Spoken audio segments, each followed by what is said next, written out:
Peter said the apostleship must have 12 men. There's a gap that needs to be fulfilled. We need to fill the staff with one more person. But the criteria for that staff position is it must be someone who had been around us and Jesus from the very beginning, who saw him resurrected. But you've never heard the name Matthias in the Gospels. You've never heard the name Justus, not one time in Matthew, Mark, Luke, and John. You've never read the Gospels and heard those names. But they've been around Jesus for the very beginning. It is a good picture that you don't have to be famous, and you don't need a stage. Even if no one knows your name, you know what opened the door for Matthias and Justus? Faithfulness. That you don't have to force yourself into a role. You don't have to force yourself into a position. You don't have to force yourself to be seen. Your faithfulness will speak for you. When you are faithful, you know what follows faithful people? Favor.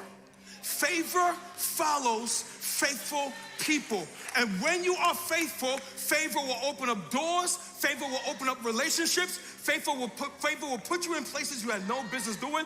Favor will put you on the hearts and minds of people you don't even know are thinking about you. Matthias, we never hear of him. Justus, we never hear of them. But what we know about them is that they were faithful. They had been there all this time. And watch how they were chosen. They was not chosen because of nepotism. They were chosen as Peter led them to watch. Lord, search. You know the hearts of these men. You know what Peter's doing? God, tell us which one to choose. He's showing us how to make life decisions. How do you make life decisions? Seek God. How are you getting married and you have not prayed? How are you starting a ministry and you have not prayed? How are you doing anything that's a major life decision and you know what we see in the first church? We see a church that is obedient to the scriptures. We see a church that is unified. We see a church that is serious about prayer.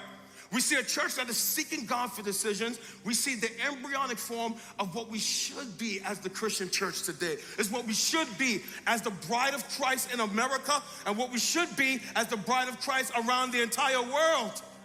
And while we will have problems, while we will struggle in the flesh, if we will be powerful, if we will be focused on the calling that God has given us to spread the gospel to the whole world, to make disciples, to be his witnesses, we will be a powerful church if we are following the scriptures, if we are fighting for unity, if we're pushing back against discord and strife, if we're together as one. If we are obeying the things that we are hearing and trying to do this, not just coming and hearing sermons, but trying to live this out. And if we're seeking God for our major decisions, man, this is what we see in the very first church. This is what we need to see in America in the bride. This is what we need to see around the whole world in the bride. This is what I want to see for 2819. A people striving for obedience, surrender to the scriptures, seeking God in prayer, making decisions seeking God, not fighting to get into positions, fighting for unity. Man, if we do this, we will be a powerful bride in Georgia, in America, on every continent, on the planet. And this is my prayer for you and I.